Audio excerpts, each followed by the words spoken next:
آخری سانس تک عقیدہ حق پہ استقامت نصیب فرمائے، موت کی ہچکی ہو زبان پہ ورد علی ولی اللہ جاری فرمائے، قبر کی پہلی رات ہو زیارت امیر نصیب فرمائے، قیامت کی صبح ہو شفاعت شبیر نصیب فرمائے، وارث کریم کے ظہور میں تاجیل فرمائے، دعائیں قبولیت تک پہنچائیں، سہارا درود کا لیں، بلند آواز سے صلوات پڑھے اللہ۔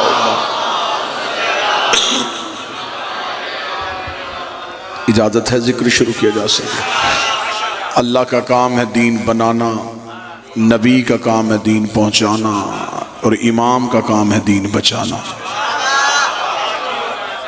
دین اللہ بناتا ہے، پہنچاتا اس کا رسول ہے، بچاتا اس کا امام ہے۔ دین بھی اللہ بناتا ہے، نبی بھی اللہ بناتا ہے، امام بھی اللہ بناتا ہے۔ بندوں کا بنایا دین بھی ٹھیک نہیں ہوتا، بندوں کا بنایا نبی بھی ٹھیک نہیں ہوتا، تو بندوں کا بنایا امام بھی ٹھیک نہیں ہوتا۔ بندوں کے بنائے دین میں بھی غلطی، بندوں کے بنائے نبی میں بھی غلطی، بندوں کے بنائے امام میں بھی غلطی۔ مذہب اسلام کے فرقوں میں سے ایک فرقہ نہیں بلکہ مذہب اسلام میں مذہب جعفریہ، اسلام ہی کو شیعہ کہتے ہیں، شیعہ ہی کو اسلام کہتے ہیں۔ میں اسے اسلام کا فرقہ نہیں کہوں گا، یہ مذہب ہے جو نبی کے دور سے زندہ تھا اور اب تک زندہ چلا رہا ہے۔ میں ملت تشیع کی ترجمانی کرتے ہوئے ببانگ دوحل منبر سے یہ اعلان کروں گا، مسجد سے لے کے خانہ کعبہ کے صحن تک ہم دیوار کعبہ پہ ہاتھ رکھ کے اعلان کرنے کے لیے تیار ہیں، ہم نے 12 مانے ہیں، بنائے نہیں ہیں۔ بادشاہ حسین عزت عطا فرمائے۔ ہم نے جنہیں مانا ہے، ہم نے انہیں مانا ہے، ہم نے انہیں بنایا نہیں۔ ہمارے 12 ائمہ میں سے ایک بھی ہمارا بنایا ہوا نہیں، بنائے اللہ نے، ہاں ہم نے صرف مانے ہیں۔ دین میں امام کی ضرورت بڑی ہے، دین میں امام کی اہمیت بڑی ہے۔ وجہ کیا ہے؟ میں وجہ پڑھ دیتا ہوں۔ اللہ قرآن میں ہمیں کہتا ہے نماز پڑھو، میرے مالک کیسے؟ فرمایا جیسے میرا نبی پڑھتا تھا۔ متوجہ صاحبان ہیں مکمل؟ خدا حکم کرتا ہے نماز پڑھو۔ ابھی قرآن منبر پہ لے آؤ، بائے بسم اللہ سے لے کے سینے والناس تک قرآن میں حکم نماز ہے، طریقہ نماز نہیں۔ خدا نے یہ نہیں بتایا اتنی دیر قیام کرو، یہ سورت پڑھو، رکوع میں اتنی دیر جھکو، سجدہ اتنی دیر کرو، فجر کی نماز میں اتنی رکعتیں پڑھو، ظہر کی اتنی پڑھو، یہ نہیں۔ حکم ہے نماز پڑھو، کیسے؟ جیسے نبی پڑھتا تھا۔ روزہ رکھو، میرے مالک کتنی دیر کا؟ جتنی دیر کا نبی رکھتا تھا۔ زکوٰۃ دو، میرے مالک کتنی؟ جتنی میرا نبی دیتا تھا۔ کعبے کے چکر کاٹو، طواف کرو، میرے مالک کتنی دفعہ چکر لگائیں؟ جتنے میرے نبی لگاتا تھا۔ خدا نے ہمیں پورے دین میں نبی کا محتاج کر دیا۔ نبی کی اطاعت کے بغیر نہ نماز پڑھی جا سکتی ہے، نبی کی اطاعت کے بغیر نہ روزہ رکھا جا سکتا۔ اب ہم بہت بعد میں آنے والے لوگ ہیں، ہمیں کون بتائے گا کہ نبی کیسے پڑھتے تھے؟ قرآن نے تو حکم دیا ہے۔ جب حدیث کی کتابوں میں آئے تو کسی امام نے کوئی حدیث لکھی، کسی نے کوئی حدیث لکھی، کسی نے کوئی حدیث لکھی۔ ہر ایک نے اپنے امام کے کہنے پہ نماز کا طریقہ بدل دیا۔ کسی نے یہاں ہاتھ رکھ لیے، کسی نے یہاں ہاتھ رکھ لیے، کسی نے یہاں ہاتھ رکھ لیے۔ یہ جھگڑا قرآن کا نہیں تھا، امام کا تھا۔ یہ لڑائی قرآن نے شروع نہیں کی، امام نے شروع کی ہے۔ یہاں ہاتھ باندھنے والا نیچے کرنے کو تیار نہیں، نیچے ہاتھ باندھنے والا اوپر کرنے کو تیار نہیں، کھولنے والا باندھنے کو تیار نہیں، باندھنے والا کھولنے کو تیار نہیں۔ ہر بندہ کہتا ہے میری نماز ٹھیک ہے، میری نماز ٹھیک ہے، میری نماز ٹھیک ہے۔ یہ لڑائیاں بعد میں کریں گے، نماز کس کی ٹھیک ہے پہلے یہ پتہ کرتے ہیں امام کس کا ٹھیک ہے۔ جو بول سکے وہ ہاتھ اٹھائے۔ پہلے یہ طے کرتے ہیں کہ امام کس کا ٹھیک ہے۔ جس کا امام ٹھیک اس کی نماز ٹھیک، بسم اللہ سے، جس کا امام ٹھیک اس کا روزہ ٹھیک، کیونکہ امام معیار ہے عبادت کا۔ جنگ صفین اویس کرنی نے اپنے نوکر سے کہا مجھے وضو کے لیے پانی دے. وضو کا برتن نوکر کے ہاتھ میں تھا، یا ادھر سے جنگ کا تبل بچ گیا. وہی اویس جس نے کہا تھا مجھے وضو کا پانی دے، اسی اویس کی آواز ہے جلدی کر، گھوڑے پہ زین رکھ.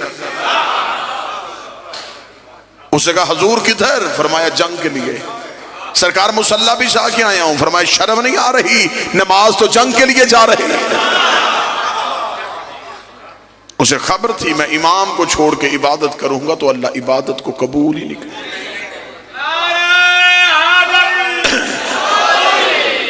جو نتیجہ دینا چاہتا ہوں وہ نتیجہ جیسے جیسے آپ توجہ کرتے جائیں گے نتیجہ قریب ہوتا جائے گا. اب یہ کون بتائے کہ نبی نماز کیسے پڑھتے تھے؟ مذہب اسلام کے مختلف فرقے، ہر فرقے کا ایک ایک امام. جھگڑا ختم ہو سکتا ہے، لڑائی بہت آسانی سے ختم ہو سکتی ہے.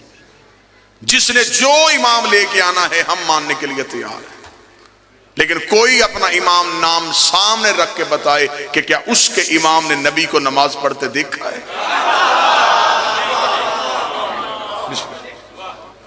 کیا اسے نبی کو نماز پڑھتے دیکھا؟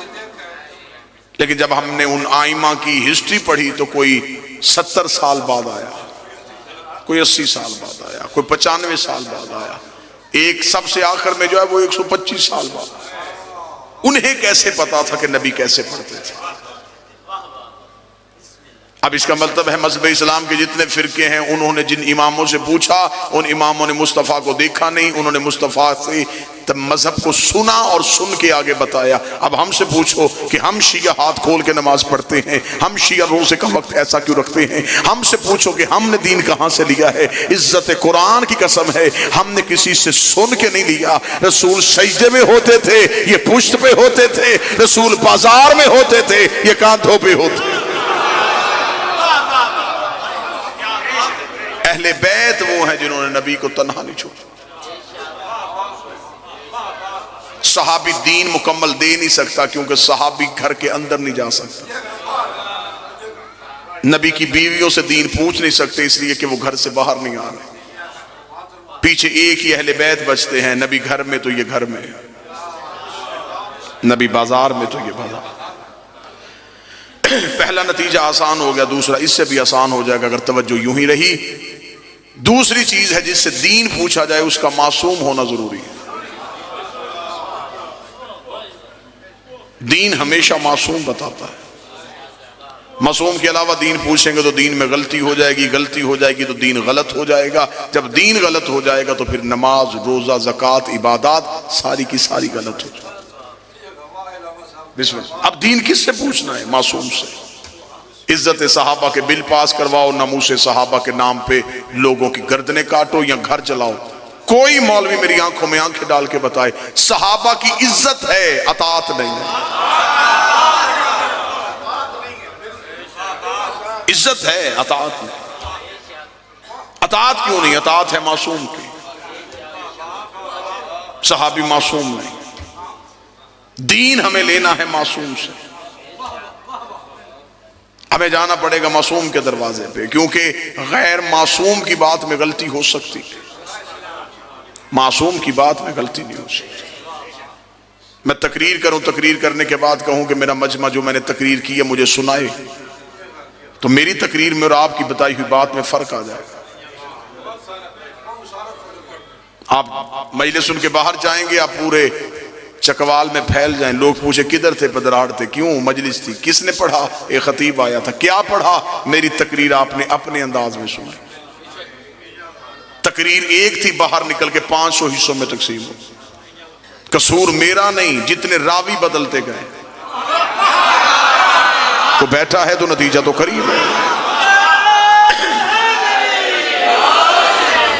جتنے راوی بدلتے گئے اتنی تقریر بدلتی. کسی نے کہا مجھے 24 نومبر کی آصف علوی کی پدرہاڑ میں کی ہوئی مکمل تقریر چاہیے. اس سارے مجمع میں سے ایک ایک بندے کے گھر جائیں، کہیں سے پوری تقریر نہیں ملیں گی. ایسا ہے یہ؟ کوئی ایک جملہ بتائے گا، کوئی دوسرا جملہ بتائے گا، کوئی موضوع بتائے گا، کوئی لفظ بتائے گا. تقریر میری تھی، سنی اس مجمع نے. 5 منٹ بعد یہ مجمع بھول گیا. 2019 جدید ترین دور، سائنس بالکل ترقیوں کے عروج پہ، انسان دنیا ہتھیلی پہ لے کے پھر رہا ہے۔ اتنی ترقیوں کے باوجود میری 40 منٹ کی تقریر اتنے پڑھے لکھے بندے فوراً بھول گئے، نبی کی 23 سال کی تبلیغ چند دن پہلے بدھ چھوڑنے والے بندوں کو یاد کیسے ہو سکتی؟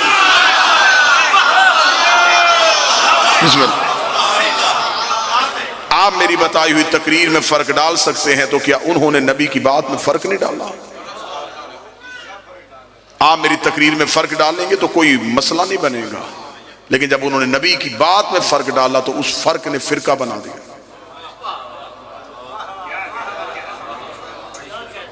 ایک فرقہ ادھر ہو گیا، ایک فرقہ ادھر ہو گیا، ایک فرقہ ادھر ہو گیا۔ یہ فرقے نبی نے نہیں بنائے، یہ فرقے راویوں نے بنائے، اماموں نے بنائے۔ امام بتاتے گئے، امام نے کہا نہیں ایسے کرتے تھے، وہ جو فرق تھا اس نے فرقہ بنا۔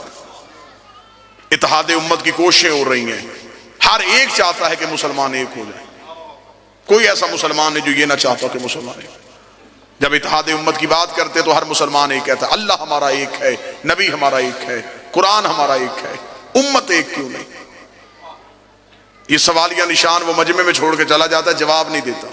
جواب میں دیتا ہوں، اللہ ہمارا ایک ہے، نبی ہمارا ایک ہے، قرآن ہمارا ایک ہے، ہم ایک اس لیے نہیں کہ ہمارا امام ایک نہیں۔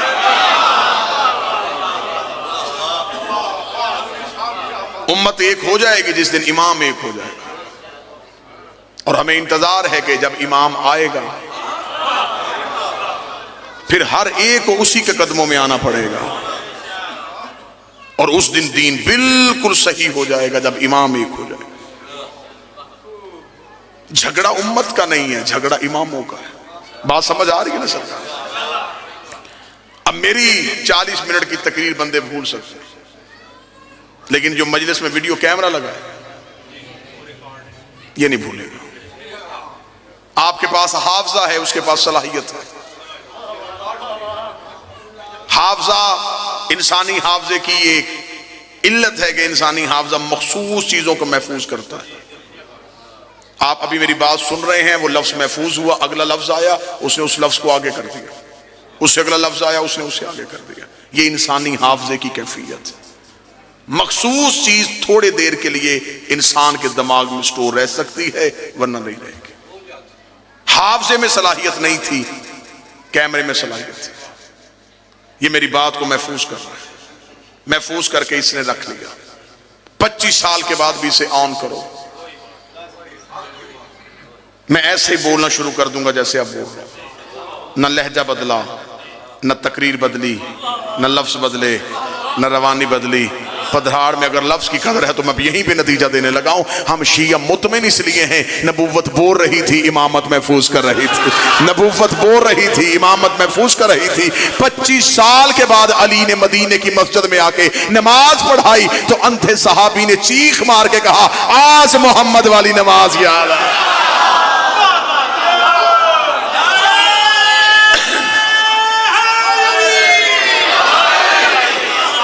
آج ہمیں نماز مصطفیٰ یاد آ گئی، آج ہمیں محمد کی نماز یاد آئی۔ کیوں؟ اس لیے کہ امامت میں غلطی نہیں تھی۔ زمیندار ذمہ دار زیرک چہرے میرے سامنے تشریف فرما ہے، خلافت والوں کے گھر میں لڑائی دکھا سکتا ہوں، امامت والوں کے گھر لڑائی نہیں۔ میں باپ بیٹوں کے ہاتھوں قتل دکھا سکتا ہوں، خلافت والوں کے گھر۔ حکومت کے لیے بھائی کا خون کرنا دکھا سکتا ہوں، لیکن خلافت والوں کے گھر حکومت کا لالچ تھا نا، تخت کا لالچ تھا۔ امامت والوں کے گھر یہ لڑائی نہیں۔ جاؤ جا کے شیعہ مذہب کی ساری تاریخیں چھان مارو، کسی امام کے 18 بھی بیٹے تھے، امام کے جانے کے بعد امامت پہ لڑائی نہیں ہوئی۔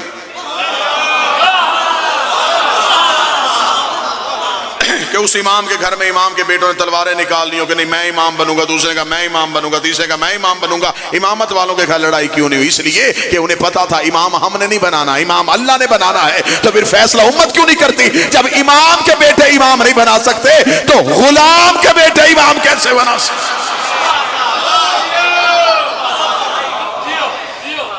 امام چننا ہمارا کام نہیں، بنانا اللہ کا کام ہے، ہمارا کام صرف ماننا ہے۔ بادشاہ حسین